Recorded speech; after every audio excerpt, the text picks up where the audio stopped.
Welcome to Clear Finance. I am James, your personal finance guide. Today we are talking about the power of compound interest, starting at any age. You've probably heard the phrase before, but sometimes it's easy to underestimate just how powerful compound interest can be. I mean, let's be real. Who doesn't love the idea of saving a little money now and watching it grow exponentially over time? The thing is, compound interest isn't just for the young or the financially savvy. Anyone can harness its power, regardless of their age or financial situation. Let's consider a simple example.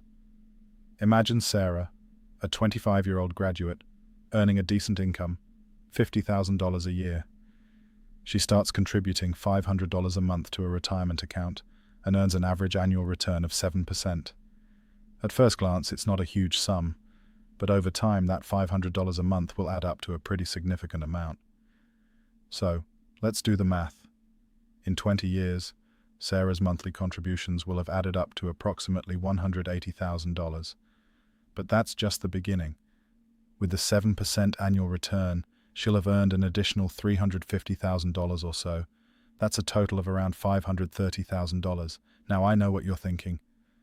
That's a pretty impressive number, James. The key here is that the earlier Sarah started saving, the more time her money had to grow. If she had waited 10 years to start saving, she would have earned around $300,000 less in total. That's the power of compound interest right there, and we're still just scratching the surface. Another great example is David, a 35-year-old with two young kids, whose wife lost her job due to a medical emergency. His monthly expenses more than doubled overnight, and they had to dip into their emergency fund. To get back on track, David started contributing as much as possible to a high-yield savings account, earning a 1.8% annual return.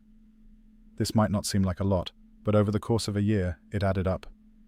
With regular contributions and the same return over 10 years, David ended up with a total of around $43,000. Now, I know it's not as much as the previous example, but this illustrates a crucial point. Even small, consistent savings efforts can add up. Now let's talk about the mortgage bi-weekly payment strategy. Essentially, you make half payments every 2 weeks instead of a single monthly payment. It's not a magic tip, but it has a very real impact on your mortgage balance. For instance, on a $300,000 mortgage with a 4% interest rate, bi-weekly payments would save you around $4,500 in interest and shave off almost 2 years of your loan term. It might not seem like much, but those savings add up. One crucial factor to consider when it comes to finances is external influences. You can't control inflation, interest rate changes, or job market shifts, but you can prepare for them. Here's the thing. Diversification is key. Spread your investments across different asset classes and sectors to minimize risk. This doesn't mean avoiding stocks or bonds altogether, but rather striking a balance that makes sense for your financial goals and risk tolerance. You can also take advantage of tax-advantaged accounts like 401(s) or IRAs to save for retirement. Again, this might not be suitable for every country or region, so make sure to check the specific laws and regulations in your area. As you go through life, your financial priorities may change. Maybe you want to buy a house, start a small business, or take a sabbatical.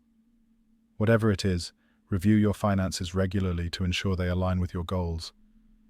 I like to ask myself, am I being proactive with my money or just reacting to circumstances? Don't be afraid to make adjustments and pivot when needed. Emotions can play a huge role in our financial decisions, so try your best to separate your heart from your wallet. Let's talk about real-world, actionable tips you can implement this week. Firstly, if you're not already contributing to a retirement account, get